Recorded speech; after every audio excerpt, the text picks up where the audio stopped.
What's up, everybody? I'm here with another book review. This time I want to talk about a book in the original Goosebumps series. This is number 10, The Ghost Next Door. This is a book that I actually really enjoyed as a kid, and me and my friend talked about this a lot as I was growing up. I do have a very cool story about this book growing up, but let me show you all the editions of this book that I have. I don't have any merchandise for this. I'm not even sure if there's actually any merchandise for The Ghost Next Door. I'd have to look that up, but let's start off with this one. This is the 2000 and I think 15 remake of this.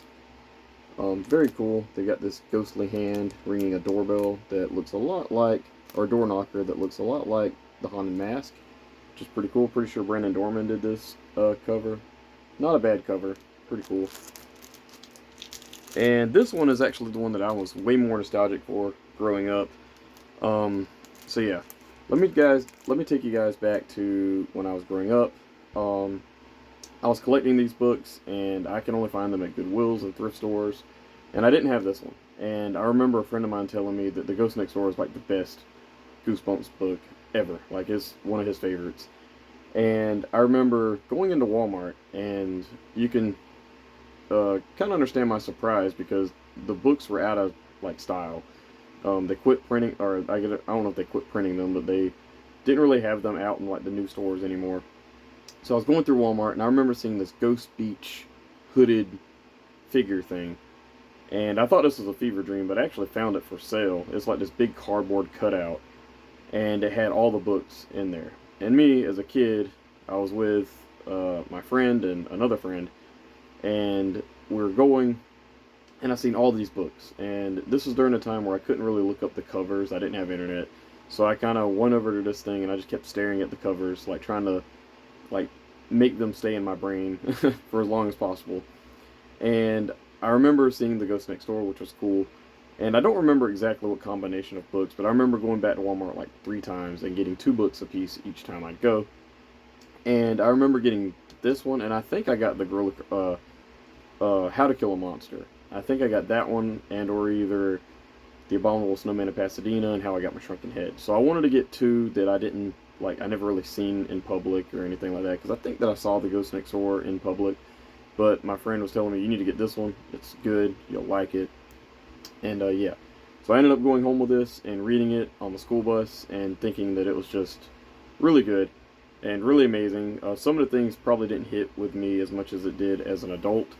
But yeah, I remember really liking this one, and I remember asking a friend. He talked a lot about this book, and I remember asking him about the shadow figure in this, and I remember him saying like, I don't even remember that. He remembers he remembered the kid falling off the roof, and that's a scene that we talk about even to this day.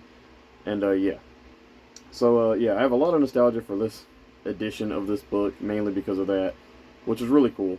Yeah, and last but not least, I do have the actual normal edition of this book, and this will probably be the one that I'll be holding up here. But yeah, the story itself starts off with Hannah. She is at her house, and her bedroom is on fire, and everything's burning up. She is terrified. She gets up, and it turns out to be a dream. She goes down to see her kids. There are her little brothers. They are eating at the breakfast table, and she's got to like babysit them. She goes out and walks outside, and we learn that she is by herself this summer. She's writing letters to her friend who went to camp, and she's not getting any returns. So she goes outside, and this kid almost runs her over on a bicycle, and he introduces himself as Danny. Danny just moved in next door, or he's been next door for a while, and he says that he moved in, and he's been there for a while, and she says that the house has been, like abandoned for a while. Like, I don't remember you moving in or whatever. So yeah, they talk a little bit, and turns out that he's been there for a while. Um, her brothers call her inside to come help out babysitting, and when she turns back around, Danny's gone. She runs into him the next day, and he is playing with a tennis ball, hitting it against the wall of his house, and he throws the ball and gets stuck on the roof. So he climbs up on the roof, and she has this feeling that he's gonna fall, and she closes her eyes, and he falls head first, but he lands on his feet. And she's like, "How'd you do that?" And he's like, "Magic." So later on, we learn that Danny's been hanging around these kids that are kind of like not a great influence on him. They're in this alley, and there's this guy named Mr. Chesney who the town's kids do not like. He doesn't get along with kids. They are accusing him of throwing rocks at one of the kids' dogs, and Danny's scared, and she notices that the sun is shining on Danny, and it's like the sun is shining through him. So she goes to see what's going on to kind of help, but they end up running away from Chesney. Chesney chases them, and she looks down the alley, and they just disappear. The whole group, all of them. So she turns around, and she runs into this figure who is dark, with these like glowing red eyes, who later on tells her to stay away from Danny. And it whispers, you need to stay away from Danny, leave him alone. Throughout the story, it gets kind of repetitive, where Hannah ends up seeing Danny, and she kind of follows him around. He sees her follow him around, and she says something. There are scenes where he is stealing ice cream with these kids, and Hannah is just kind of following him around and seeing what's going on. She ends up going to his house, and there is this. His mom is in the kitchen, and she's knocking on the door to get him to come out. And she even accuses him of being a ghost. And yeah, no, nobody really believes her. There's one scene where she falls, and this shadow figure is following her around, and it turns out to be Danny. She has these dreams about Danny. Yeah. So, and that's basically what the first half of this book is her following him around, thinking that he's a ghost. Things are weird, and nothing really, happens. Around page 95, we'll get this reveal.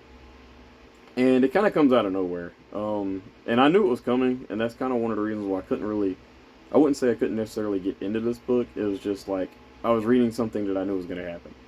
So, towards the end of this book, towards 95, I think it's actually on page 95, we learned something about one of the characters. I'm not going to say much, but it's actually heartbreaking. And there is this scene where a person is left basically with the family gone, and it is just bleak and very dark and really just sad. This book isn't scary at all, but yeah, the reveal of what goes on, I didn't necessarily love how it was played out, but I did like it. And yeah, so I will say, and I'm not going to go into much more detail about this book, but I will say the very ending of this book is probably the best ending of this book, of a Goosebumps book that I've read so far. And I don't remember it like that as a kid. I remember the TV show ending, but I don't remember the book ending. And it is very, very, it's out there, with one of the greatest, even / worst endings, depending on how you look at it.